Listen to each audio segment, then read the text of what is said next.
less than 24 hours and we have fermentation started. So this is the fridge where I actually ferment the beer, can control it, and we're sat at 18.1 degrees and you can see it's quite happily fermenting away.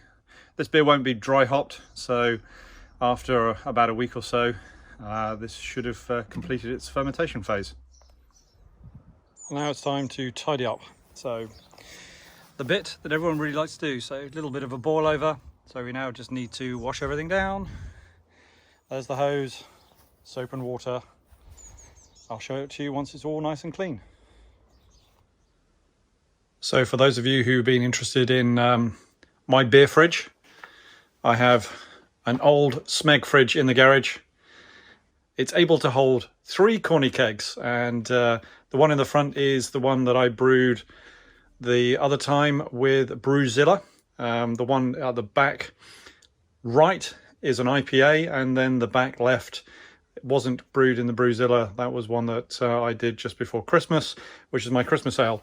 And this was the beer that I brewed the other day that you saw me do with the Brewzilla setup. So yep, that's a very nice sort of Belgium Light or Belgium-like beer. Tastes really nice. Bit too hoppy for my liking for a Belgium Leffe, which is why I wanted to make another style. So hopefully for those of you who've been following my channel, this is a nice little insight to the beer fridge. Feel free to ask any questions. For those of you it's the first time to see this channel, always you can like and subscribe. Many thanks. Take care. Bye.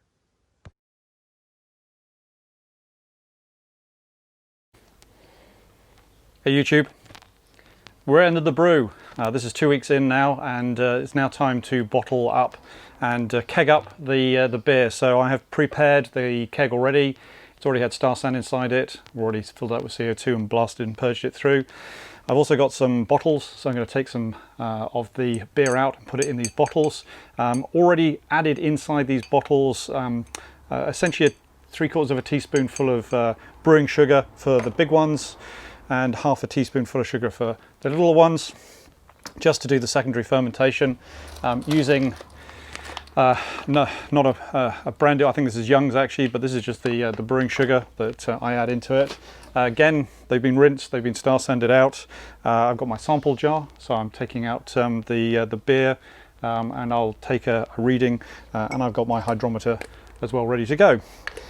In the bucket here I have the actual pump to pump the beer out. So you'll see me pumping the beer out as well as getting it ready. So if you permit me now, I'm going to now try and set things up, get ready to install the pump itself, and get ready to add it into the beer so that we can take out the right sort of thing.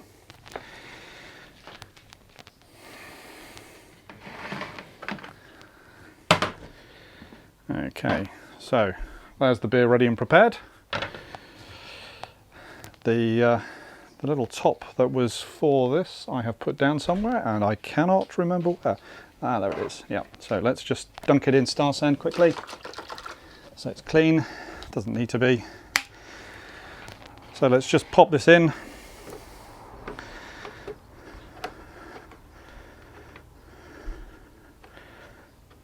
Right, now we're in. Push it down. We're at the bottom. The little bottom of that will stop the yeast from getting into the first pump of this. So let me get this out. So for now, what I'm going to do is just pop this in to the barrel. So we're still sanitized. And again, just stretch this out a little bit. So I got star sand on my fingers. So I shouldn't be. So there's the beer coming out. Let me just take off. Right, let's do my hydrometer reading. It is coming out for the hydrometer reading.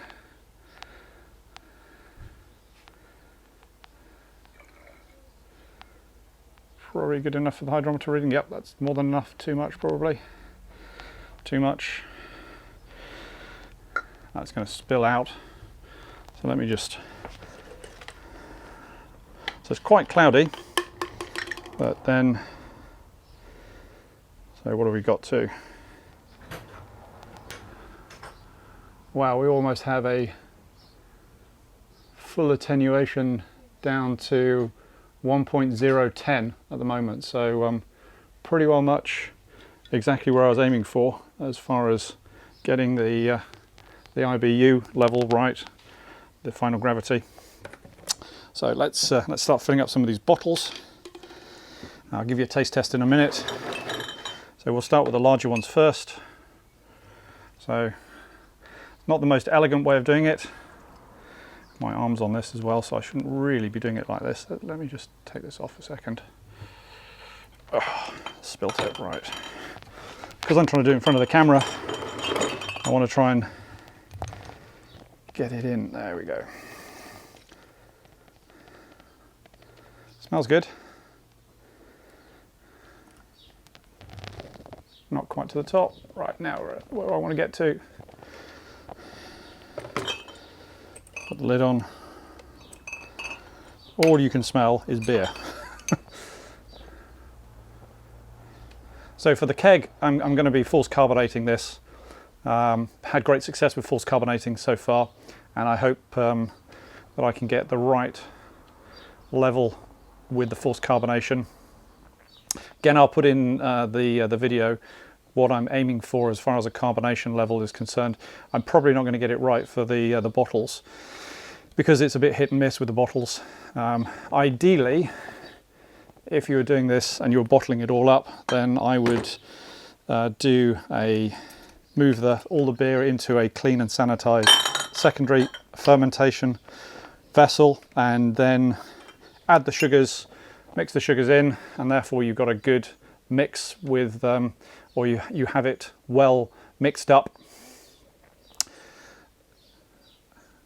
in an even way, so that you don't just get slight over carbonation like I'm probably going to get with these bottles, because you know, I'm not controlling particularly well the carbonation levels at this moment in time. So we'll probably cut the video for you guys, but I'll keep it running at the moment. And you'll then catch to see the end once I've actually finished bottling and kegging. So now the beer is just going straight into the corny keg. I can just leave it to fill up. I think I've got more beer than actually inside the corny keg, so I may get to the point where I need to find some more bottles again, sanitize some more bottles, and then bottle it up, because by the looks of things I've made quite a lot of beer here, so that's good from my perspective. I just may need to find something else to put all this beer in. But for now I'm just going to stop the recording. Not sure if you're able to see that, but now there's the beer going into the corny keg. So we're getting pretty close to full. I've just tasted the beer. Very pleased with the flavour of the beer. It's got a nice fizz in it already, so I think from a carbonation point of view, it's probably already got a reasonably good amount of carbonation inside it. So when I cold crash it, I'm going to add some CO2 over the top of the keg as I normally do, and then just test it from where it is now, just to see how much carbonation is already inherently inside it, and then probably work from there. But really pleased with the flavour, really pleased with the outcome. Probably just about getting to the point of the end of the actual barrel itself, so you can see that's probably getting close to the point where we've taken all of the beer off the fermenter, and most of it is now down in here in the keg. So a few more millilitres of liquid I think I can get into this, and then we'll be at full. So happy with the result. Here's a picture of it. You can see it's fairly foamy. There was a bit more carbonation in here a second ago, but it's been sat, but you can see some of the bubbles are coming up. Could probably be a little bit further carbonated, but looks more Weiss beer than like a Leffe, but I think that's probably just because we're at the start of the keg rather than at the end of the keg. So slightly sweet, really nice sort of banana-y flavour.